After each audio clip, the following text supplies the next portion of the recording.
சிவகாசி புதுக்கோட்டையைச் சேர்ந்த ஆண்களும் பெண்களும் அன்று விருதுநகர் மருத்துவமனையில் குவிந்திருந்தனர்.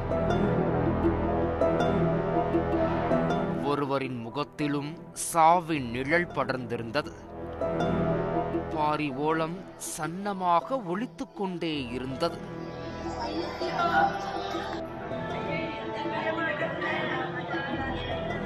இவர்களின் அழுகைக்கும் சோகத்திற்கும் காரணம் ஊருக்குள் நடந்த அந்த கொடூர சம்பவம்.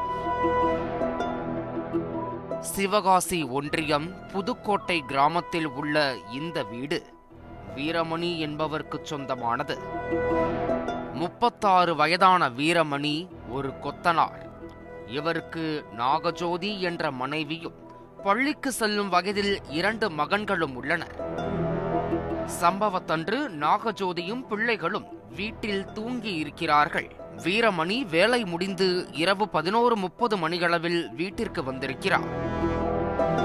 அப்போது அவரை பின்தொடர்ந்து வந்த மர்ம நபர் வீரமணியையும் நாகஜோதியையும் சரமாரியாக வெட்டிவிட்டு தப்பி ஓடியிருக்கிறார். யார் அந்த மர்ம நபர்? இதற்காக தம்பதியினரை வெட்ட வேண்டும் என போலீசார் விசாரணையை தொடங்கிய போதுதான் 5 வருடத்திற்கு முன் நடந்த ஒரு திருமணம்தான் அத்தனை பிரச்சனைக்கும் காரணம் என தெரிய வந்திருக்கிறது.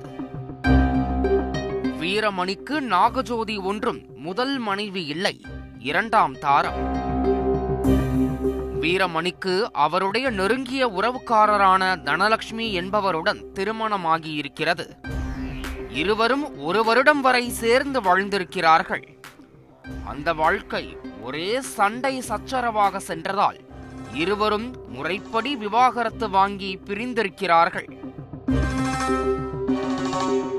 அதன் பிறகு இருவரும் வேறு வேறு வாழ்க்கை துணையை தேடியிருக்கிறார்கள். அப்படித்தான் வீரமணி 2ஆவதாக சவலூரைச் சேர்ந்த நாகஜோதியை கரம் பிடித்திருக்கிறார். அதேபோல் தனலட்சுமியும் பேரையூரைச் சேர்ந்த ஒருவரை மணம் முடித்திருக்கிறார். இந்த நிலையில் 4 வருடத்தில் வீரமணிக்கு முத்து போன்ற 2 ஆண் குழந்தைகள் பிறந்திருக்கிறது.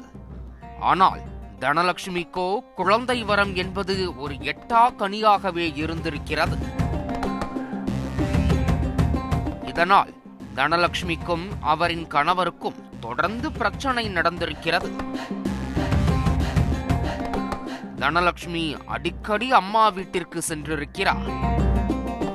அக்காவின் இந்த நிலைமைக்கு காரணம் வீரமணிதான் என நினைத்த தனலட்சுமியின் தம்பி மருதுபாண்டி வீரமணியின் வீட்டிற்கு சென்று அடிக்கடி தகராறு செய்திருக்கிறார்.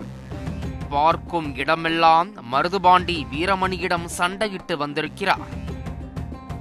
குழந்தை இல்லாமல் கஷ்டப்படும் அக்காவை பார்க்கும் போதெல்லாம் தானும் ஒரு தாய்மாமன் ஆக முடியவில்லையே என்ற ஏக்கம் மருதுபாண்டியின் மனதில் நஞ்சை விதைத்திருக்கிறது. மன விரக்தியில் இருந்த மருதுபாண்டி சம்பவத்தன்று குடிபோதையில் வீரமணி வீட்டிற்கு சென்று அவரை வெட்டிவிட்டு தப்பிச் சென்றிருக்கிறார். நடந்த பயங்கரத்தை தடுக்க வந்த நாகஜோதிக்கும் அரிவாள் வெட்டு விழுந்திருக்கிறது. அலறல் சத்தம் கேட்டு ஓடி வந்த அக்கம் பக்கத்தினர் இருவரையும் மீட்டு விருதுநகர் அரசு மருத்துவமனைக்கு அனுப்பி வைத்தனர். வீரமணி மருத்துவமனைக்கு செல்லும் வழியிலேயே இறந்து போயிருக்கிறார். நாகஜோதிக்கு தீவிர சிகிச்சை அளித்து வருகின்றனர்.